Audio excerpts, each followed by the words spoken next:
The state funding of 2 education programs passed by the legislature have been trimmed by Governor Herbert's veto. However, it doesn't mean the programs are going away. News specialist Keith McCord is live at the Capitol tonight with the explanation. Keith? Yeah, Dave, the funding would have gone toward 2 educational programs that are already being funded by the state right now, but the governor said the extra money would just duplicate what's already there. During the 2016 legislative session, lawmakers passed 453 bills. Since the session ended March 10th, Governor Herbert has sifted through the pile and taken appropriate action. Last night at midnight was the deadline for Herbert to finish up on the remaining 33 bills.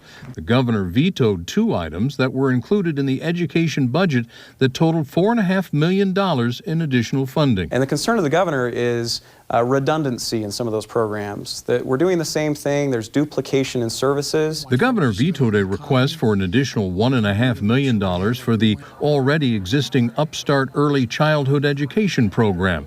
It's an online curriculum that offers pre-K students courses on math, science, and reading.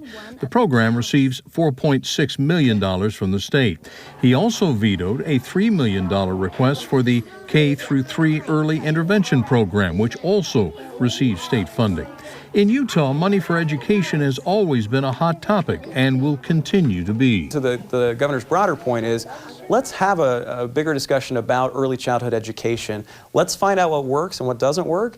And what works, let's fund it, and let's fund it even more than we have in the past. The good news is the Upstart and K-3 programs are still receiving their normal funding. David Crandall, the chairman of the State Board of Education, says when it comes to early education, every dollar helps. It does, and that money would be put to good use. Those early intervention programs, like I said, have been a priority of the board.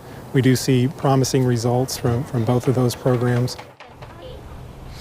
Now, lawmakers have until May 9th to decide if they want to hold a special session for possible veto overrides and that kind of a thing. The lawmakers will be polled in the coming weeks to see if there's any interest in doing that. But for the most part, the 2016 legislative session is pretty much done. Back to you guys.